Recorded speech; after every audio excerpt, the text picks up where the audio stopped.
நீங்கள் ஒரு new restaurant ஓனராக இருந்தால் இந்த வீடியோவை கடைசி வரைக்கும் மறக்காமல் பாருங்கள்.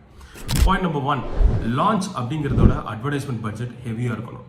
அதாவது நீங்கள் வந்திருக்கீங்க, நீங்கள் ஏதோ ஒரு தீம்காக வந்திருப்பீங்க. சைனீஸ்னா சைனீஸ், ஆர்கானிக்னா ஆர்கானிக் அப்படின்னு ஒரு தீமோட வந்திருப்பீங்க.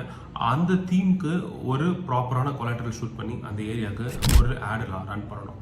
பாயிண்ட் நம்பர் 2, உங்களுடைய சிக்னேச்சர் ஐட்டம்ஸ், ரீல்ஸ், இது எல்லாமே பக்காவாக இருக்கணும். அந்த ரீல் பார்க்கும்போதே சாப்பிடணும்னு தோணணும். ஏன்னா ஜனங்க இன்னைக்கு இன்டர்நெட் சென்சேஷனுக்கு அப்புறம் கண்ணால் தான் ஃபஸ்ட்டு சாப்பிட்றாங்க, அதுக்கப்புறம் தான் வாயாலேயே சாப்பிட்றாங்க. பாயிண்ட் நம்பர் 3, ஒரு நல்ல இன்ஃப்ளூயன்சர் அந்த குவிசினுக்கு தகுந்த மாதிரி, அந்த லொக்காலிட்டிக்கு தகுந்த மாதிரி ஒரு ஆளை செலக்ட் பண்ணணும். அதை செலக்ட் பண்ணுற பட்சத்தில் நீங்கள் ரன் பண்ணுற ஆடும், இந்த ரீல்ஸும், அந்த இன்ஃப்ளூயன்சர், இந்த 3மே சேர்ந்து ஒரு பேஜே பெரிய மேஜிக் பண்ணுவாங்க. நீங்கள் உங்கள் ரெஸ்டாரண்ட்டை க்ரோ பண்ணணும்னு நினச்சிங்கன்னா க்ரோத் கிச்சனை மறக்காமல் ஃபாலோ பண்ணுங்கள், எங்களுக்கு காண்டாக்ட் பண்ணுங்கள். We will make sure that you get very good footfalls. Thank you.